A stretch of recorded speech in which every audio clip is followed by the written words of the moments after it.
ದುಡ್ಡಿನ ದರ್ಪವಿರುವ ಸೋಮಶೇಖರ್ ಆ ಊರಿನ ಸಾಹುಕಾರ. ಅವನು ಕುರ್ಚಿಯಲ್ಲಿ ಕುಳಿತು ವಿಶ್ರಾಂತಿ ತೆಗೆದುಕೊಳ್ಳುತ್ತಿದ್ದಾನೆ. ಅವನ ಚೇಲ ಗುಂಡಪ್ಪ ಛತ್ರಿ ಹಿಡಿದು ನಿಂತಿದ್ದಾನೆ.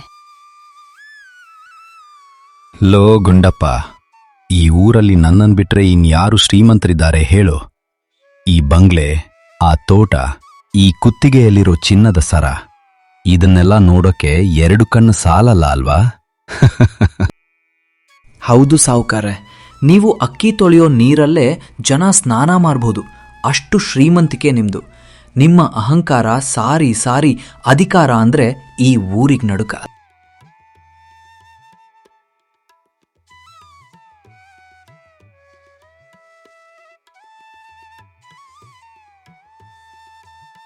ನಮಸ್ಕಾರ ಸಾಹುಕಾರೆ. ಕಳೆದ ಬಾರಿ ತೋಟದಲ್ಲಿ ಕೆಲಸ ಮಾಡಿದ್ದಕ್ಕೆ ಕೂಲಿ ಕೊಡಬೇಕಿತ್ತು. ಮನೆಯಲ್ಲಿ ಅಕ್ಕಿ ಖಾಲಿಯಾಗಿದೆ, ಹೆಂಡತಿ ಕಾಯುತ್ತಿದ್ದಾಳೆ. ಲೋ ರಾಜು, ನಿನಗೆಷ್ಟು ಧೈರ್ಯ? ನಾನು ಆರಾಮಾಗಿರೋ ಸಮಯದಲ್ಲಿ ಬಂದು ಕೂಲಿ ಕೇಳ್ತೀಯಾ? ನೋಡು, ಈ ಕೈಯಲ್ಲಿರೋ ಉಂಗುರುವನ, ಇದ್ರ ಬೆಲೆಯಲ್ಲಿ ನಿನ್ನಂತ 10 ಜನನ ಕೊಂಡ್ಕೊಳ್ಬೋದು. ನಿಮ್ಮ ಶ್ರೀಮಂತಿಕೆ ನಮಗೆ ಬೇಡ ಸಾವುಕಾರ್ರೆ. ನಾವು ಬೆವರು ಸುರಿಸಿದಕ್ಕೆ ನ್ಯಾಯವಾಗಿ ಸಿಗಬೇಕಾದ ಹಣಕಾಸು ಕೊಡಿ ಸಾಕು. ಹೋಗು ಇಲ್ಲಿಂದ. ಈಗ ನನ್ನ ಹತ್ತಿರ ಚಿಲ್ಲರೆ ಇಲ್ಲ. ನಾಳೆ ಬಾ, ಇಲ್ಲ ನಾಡಿದ್ ಬಾ. ಈ ಬಡವ್ರ ಕಾಟಾನೇ ಜಾಸ್ತಿ ಆಯ್ತು ಗುಂಡಪ್ಪ. ಇವ್ರಿಗೆ ಹಣದ ಬೆಲೆ ಗೊತ್ತಿಲ್ಲ, ಬರೀ ಹೊಟ್ಟೆಪಾಡು ಗೊತ್ತು ಅಷ್ಟೇ. ಹೌದು ಸಾವುಕಾರ್ರೆ, ಇವನ್ ಮುಖ ನೋಡಿದ್ರೆ ನನ್ನ ಹೊಟ್ಟೆಯಲ್ಲಿರೋ ಸೇಬು ಕೂಡ ಕಹಿ ಆಗ್ತಿದೆ. ಹೋಗೋ ರಾಜು ಸಾವುಕಾರ, ಮೂಡ್ ಹಾಳು ಮಾಡಬೇಡ.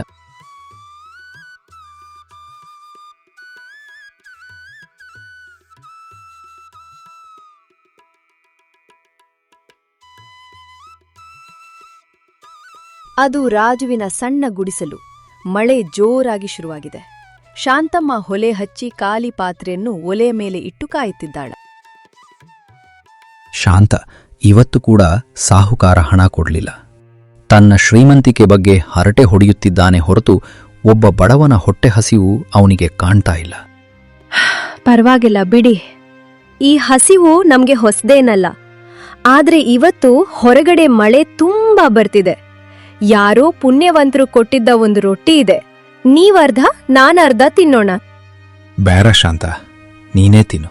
ನೀನು ಇಡೀ ದಿನ ಮನೆಯಲ್ಲಿ ನನಗಾಗಿ ಕಾಯುತ್ತಿರ್ತೀಯ.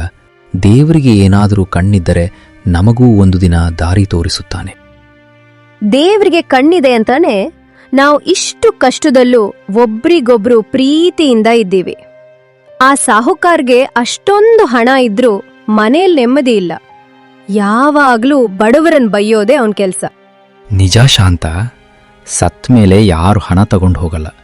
ಆದರೆ ಈ ಮನುಷ್ಯರಿಗೆ ಅದು ಯಾಕೋ ಅರ್ಥ ಆಗಲ್ಲ.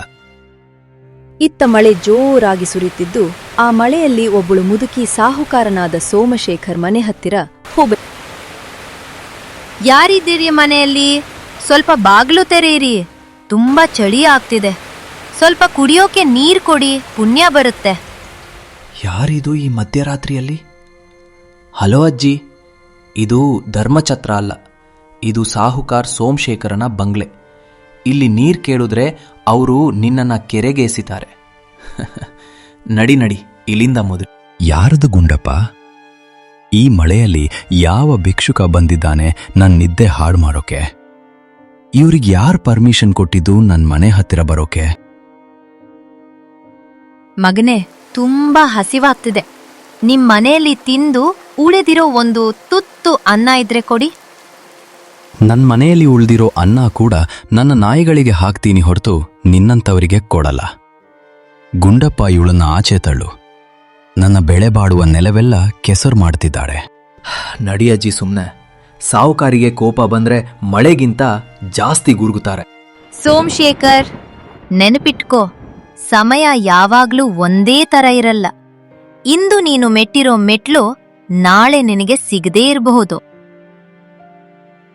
ಸಾಹುಕಾರನಾದ ಸೋಮಶೇಖರ್ ಯಾವಾಗ ಮುದುಕಿನ ಮನೆಯಿಂದ ಹೋಗು ಅಂದ, ಆಗ ಆ ಮುದುಕಿ ರಾಜುವಿನ ಹಳೆಯ ಗುಡಿಸಿನ ಬಳಿ ಬಂದ. ಮಗನೇ ರಾಜು, ಸ್ವಲ್ಪ ಬಾಗ್ಲು ತೆಗಿತೀಯಾ? ಅಯ್ಯೋ ಅಜ್ಜಿ, ಈ ಮಳೆಯಲ್ಲಿ ಹೀಗೆ ನಿಂತಿದ್ದೀರಲ್ಲ, ಒಳಗೆ ಬನ್ನಿ.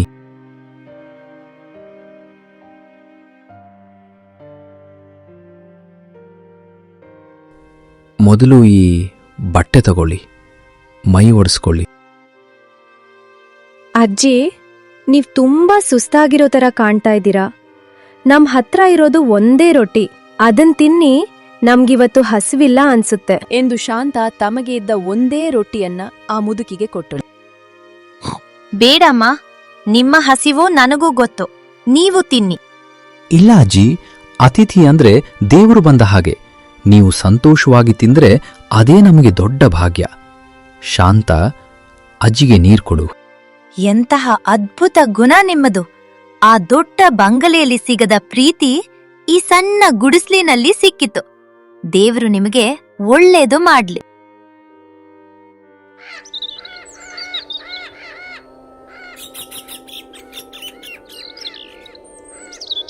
ಮಳೆ ಇರುವ ಕಾರಣ ರಾತ್ರಿ ಅಜ್ಜಿ ಅಲ್ಲೇ ಮಲಗಿರ್ತಾಳೆ. ರಾಜು ಬೆಳಗ್ಗೆ ಬೇಗ ಎದ್ದು ಅಜ್ಜಿ ಮಲಗಿರ ಕಡೆ ನೋಡುತ್ತಾನೆ. ಆದ್ರೆ ಅಜ್ಜಿ ಇರಲಿಲ್ಲ. ಶಾಂತ, ಅಜ್ಜಿ ಎಲ್ಲಿ ಹೋದ್ರು? ನನಗೂ ತಿಳಿಸ್ದೆ ಹೊರಟು ಹೋದ್ರಲ್ಲ. ಗೊತ್ತಿಲ್ಲರಿ, ಆದ್ರೆ ನೋಡಿ, ಅವರು ಮಲಗಿದ್ದ ಜಾಗದಲ್ಲಿ ಒಂದು ಹಳೆಯ ಮಣ್ಣಿನ ಮಡಿಕೆ ಇದೆ. ಇದೇನಿದು? ಇದರಲ್ಲಿ ಅಕ್ಕಿ ಇದೆ. ನಾನು ತೆಗಿತಾನೇ ಇದ್ರೆ ಅಕ್ಕಿ ಖಾಲಿನೇ ಆಗ್ತಿಲ್ಲ. ಶಾಂತ, ಇದು ಸಾಮಾನ್ಯ ಮಡಿಕೆ ಅಲ್ಲ, ಇದು ಅಕ್ಷಯ ಪಾತ್ರೆ. ದೇವ್ರೇ, ಆ ಅಜ್ಜಿ ಸಾಮಾನ್ಯ ಮನುಷ್ಯಳಲ್ಲ, ನಮ್ಗೆ ವರ ಕೊಡೋಕೆ ಬಂದ ದೇವತೆ ಇರ್ಬೇಕು. ಶಾಂತ, ಈ ಅಕ್ಕಿಯನ್ನು ನಾವು ಮಾತ್ರ ತಿನ್ನೋದಲ್ಲ, ಈ ಊರಲ್ಲಿ ಯಾರ್ಯಾರು ಹಸಿದಿದ್ದಾರೋ ಎಲ್ಲರಿಗೂ ಹಂಚೋಣ. ನಮಗೆ ಸಿಕ್ಕ ಈ ಅದೃಷ್ಟ ಎಲ್ಲರಿಗೂ ಆಗ್ಲಿ. ಊರ್ನಲ್ಲಿ ರಾಜು ಎಲ್ಲರಿಗೂ ಅಕ್ಕಿ ಹಂಚುತ್ತಿದ್ದಾನೆ. ನೋಡ್ರಪ್ಪ, ನಮ್ ರಾಜುಗೆ ದೊಡ್ಡ ಅದೃಷ್ಟ ಬಂದಂದಿದೆ. ಅವತ್ತು ಸಾಹುಕಾರ ಭಿಕ್ಷುಕ ಅಂತಿದ್ದ, ಇವತ್ತು ರಾಜು ಊರಿಗೆ ಅನ್ನದಾತ ಆಗಿದ್ದಾನೆ.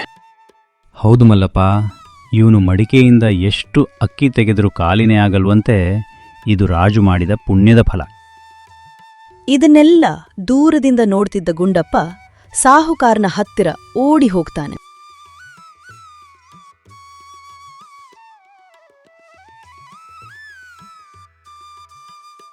ಸಾಹುಕಾರ್ರೆ, ದೊಡ್ಡ ಅನರ್ಥ ಆಯ್ತು. ಆ ಬಡವ ರಾಜು ಇವತ್ತು ಊರಿಗೆ ಸಾಹುಕಾರ ಆಗ್ತಿದ್ದಾನೆ. ಅವನ ಹತ್ತಿರ ಯಾವುದೋ ಮ್ಯಾಜಿಕ್ ಮಡಿಕೆ ಇದೆಯಂತೆ. ಏನು? ಆ ಕೂಲಿ ರಾಜುನ? ಅಸಾಧ್ಯ. ನನ್ನನ್ನು ಮೀರಿಸುವ ಶ್ರೀಮಂತ ಈ ಊರಲ್ಲಿ ಹುಟ್ಟೋಕೆ ಸಾಧ್ಯನೇ ಇಲ್ಲ. ಏನೋ ಮೋಸ ಮಾಡ್ತಿದ್ದಾನೆ ಅನ್ಸುತ್ತೆ. ಸೋಮಶೇಖರ್ಗೆ ಈ ವಿಷಯ ಕೇಳಿ ಸಹಿಸಲಾಗ್ಲಿಲ್ಲ. ಅವನು ತುಂಬಾ ಅಸಹನೆಯಿಂದ ಅಡ್ಡಾಡುತ್ತಿದ್ದ. ಗುಂಡಪ್ಪ, ಆ ಮುದುಕಿ ಮೊದಲು ನನ್ನ ಮನೆಗೆ ಬಂದಿದ್ದಲ್ವಾ? ನಾನವಳನ್ನ ಆಚೆ ಹಾಕಿದೆ. ಅದೇ ನನ್ನ ದೊಡ್ಡ ತಪ್ಪು. ಈಗ ಅವಳು ಮತ್ತೆ ಬಂದ್ರೆ ಬೃಷ್ಟಾನ ಭೋಜನ ಮಾಡಿ ಬಡಿಸ್ತೇನೆ. ಆ ರಾಜುಗಿಂತ ದೊಡ್ಡ ವರ ಪಡೀತೇನೆ. ಆದ್ರೆ ಸಾಹುಕಾರ್ರೆ, ಅವಳು ಮತ್ತೆ ಬರ್ತಲ್ಲ, ನಟಿಸೋದು ನಮಗ್ ತುಂಬಾ ಕಷ್ಟ ಅಲ್ವಾ? ಹಣಕ್ಕೋಸ್ಕರ ಏನ್ ಬೇಕಾದ್ರೂ ಮಾರ್ಬಹುದು ಗುಂಡಪ್ಪ. ನೀನ್ ಹೋಗಿ ಊರಲ್ಲೆಲ್ಲ ಅನೌನ್ಸ್ ಮಾಡು, ಸಾಹುಕಾರ ಸೋಮಶೇಖರ್ ಈಗ ಬದಲಾಗಿದ್ದಾರೆ, ಬಡವರಿಗೆ ದಾನ ಮಾಡ್ತಾರೆ ಅಂತ ಸುಳ್ಳು ಹೇಳು. ಸರಿ ಸಾಹುಕಾರ್ರೆ, ನಿಮ್ ನಾಟಕ ಕಂಪ್ನಿಗೆ ನಾನೇ ಮ್ಯಾನೇಜರ್.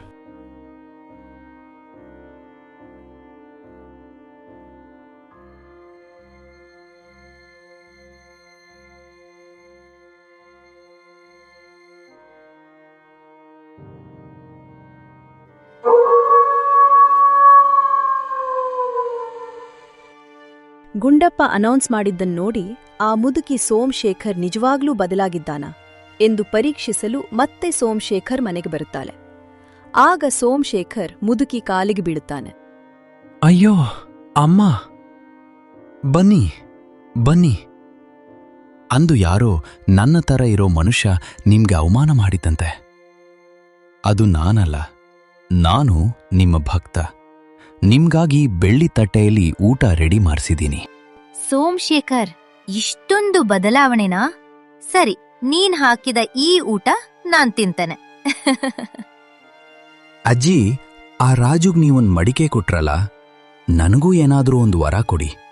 ನಾನು ಈ ಪ್ರಪಂಚದಲ್ಲಿ ಅತಿ ದೊಡ್ಡ ಶ್ರೀಮಂತನಾಗ್ಬೇಕು. ಸರಿ, ನಿನಗೇನು ವರ ಬೇಕು ಕೇಳು. ಯೋಚಿಸಿ ಕೇಳು ಸೋಮಶೇಖರ್.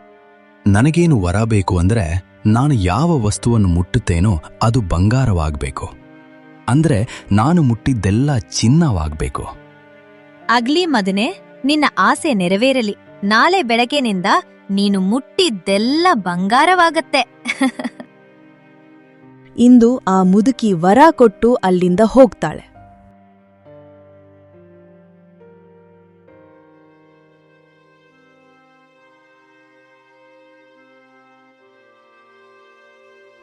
ಸೋಮಶೇಖರ್ ಮತ್ತು ಗುಂಡಪ್ಪ ಮಲಗ್ತಾರೆ. ಬೆಳಗ್ಗೆ ಆಗ್ತದೆ. ಸೋಮಶೇಖರ್ ಎದ್ದ ತಕ್ಷಣ ಅವನ ಬೆಡ್ ಅನ್ನು ಮುಟ್ತಾನೆ.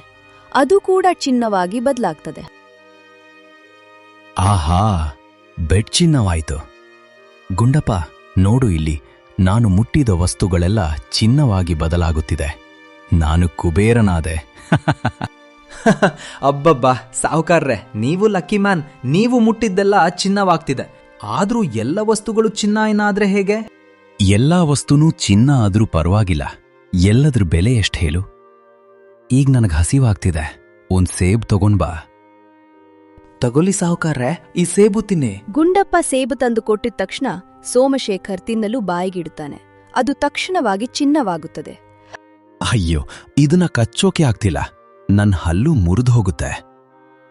ಹೀಗೆ ನಾನ್ ತಿನ್ನೋ ವಸ್ತು ಎಲ್ಲ ಚಿನ್ನವಾದ್ರೆ ನಾನೇನ್ ತಿನ್ನೋದು? ಈಗ ಗುಂಡಪ್ಪ ಮುಟ್ಟಿದ್ದೆಲ್ಲ ಚಿನ್ನವಾಗುತ್ತಿತ್ತು. ಅವನಿಗೆ ಬಾಯಾರಿಕೆಯಾಗಿ ನೀರು ಕುಡಿಯಲು ಡೈನಿಂಗ್ ಟೇಬಲ್ ಹತ್ರ ಹೋಗ್ತಾನೆ. ಗುಂಡಪ್ಪ, ನೀರ್ ಕೊಡು, ಪ್ರಾಣ ಹೋಗ್ತಿದೆ. ಗುಂಡಪ್ಪ ನೀರ್ ಕೊಟ್ಟಿದ ತಕ್ಷಣ ಸೋಮಶೇಖರ್ ನೀರಿಸ್ಕೊಳ್ತಾನೆ. ಆ ನೀರ್ ಕೂಡ ಕಲ್ಲಿಂತರ ಆಗ್ಬಿಡುತ್ತೆ. ಅಂದ್ರೆ ನೀರ್ ಕೂಡ ಚಿನ್ನವಾಗ್ಬಿಡುತ್ತೆ. ಥು, ನೀರ್ ಕೂಡ ಚಿನ್ನ ಆಯ್ತಾ? ನಾನ್ ಕುಡಿಯೋದ್ ಹೇಗೆ? ಅಜ್ಜಿ, ನನ್ನನ್ ಕಾಪಾಡು. ಹಣ ತಿನ್ನೋಕೆ ಆಗಲ್ಲ, ಬಂಗಾರ ಕುಡಿಯೋಕೆ ಆಗಲ್ಲ. ಸಾಹುಕಾರ್ರೆ, ನಿಮ್ಮ ಕೈಯಿಂದ ನನ್ನನ್ನು ಮುಟ್ಬೇಡಿ. ನಾನು ಚಿನ್ನದ ಸ್ಟ್ಯಾಚ್ಯೂ ಆಗೋಕೆ ಇಷ್ಟ ಇಲ್ಲ. ನನಗೆ ಈ ಬಂಗಾರ ಬೇಡ. ಗುಂಡಪ್ಪ, ನನಗೆ ನನ್ನ ಪ್ರಾಣ ಮುಖ್ಯ. ರಾಜು ಹತ್ತಿರ ಹೋಗೋಣ ಬಾ. ಅವನೇ ನನಗೆ ದಾರಿ ತೋರಿಸ್ಬೇಕು.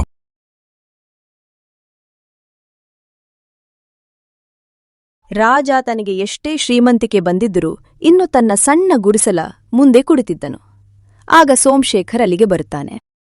ರಾಜು, ನನ್ನನ್ನು ಕಾಪಾಡು. ನಾನು ಅಹಂಕಾರದಿಂದ ಕುರುಡಾಗಿದ್ದೆ. ಈಗ ನಾನು ಮುಟ್ಟಿದ್ದೆಲ್ಲ ಚಿನ್ನವಾಗ್ತಿದೆ.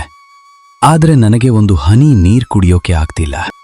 ಸಾಹುಕಾರ್ರೆ, ಏನಿದು ನಿಮ್ಮ ಅವಸ್ಥೆ? ನೋಡಿ, ಮನುಷ್ಯನಿಗೆ ಬದುಕೋಕೆ ಬೇಕಿರುವುದು ಪ್ರೀತಿ ಮತ್ತು ಅನ್ನ ಹೊರತು ಬೇರೇನೂ ಅಲ್ಲ. ಸೋಮಶೇಖರ್, ಈಗಲಾದ್ರೂ ನಿನಗೆ ಬುದ್ಧಿ ಬಂತ. ರಾಜುಗೆ ಸಿಕ್ಕಿದ್ದು ಅದೃಷ್ಟ, ನಿನಗೆ ಸಿಕ್ಕಿದ್ದು ನಿನ್ನ ದುರಾಸೆಯ ಶಿಕ್ಷೆ. ಬಡವನನ್ನ ತುಳಿದು ನೀನು ಸುಖವಾಗಿರಲು ಸಾಧ್ಯವಿಲ್ಲ. ನನ್ನನ್ನು ಕ್ಷಮಿಸು ದೇವ್ರೆ. ನನ್ನ ಈ ಚಿನ್ನದವರ ವಾಪಸ್ ತಗೊಳ್ಳಿ. ನಾನು ಸಾಮಾನ್ಯ ಮನುಷ್ಯನಾಗಿರ್ಲು ಇಷ್ಟಪಡ್ತೇನೆ. ಸರಿ, ನಿನ್ನ ಅಹಂಕಾರ ಸುಟ್ಟೋಗಿದೆ. ನಿನ್ನ ಶ್ರೀಮಂತಿಕೆ ಇರುತ್ತೆ, ಆದ್ರೆ ಈ ಮಾಂತ್ರಿಕ ಶಕ್ತಿ ಹೋಗುತ್ತೆ. ಇನ್ ಮುಂದೆ ನಿನ್ನ ಹಣವನ್ನ ಜನರ ಸೇವೆಗೆ ಬಳಸು.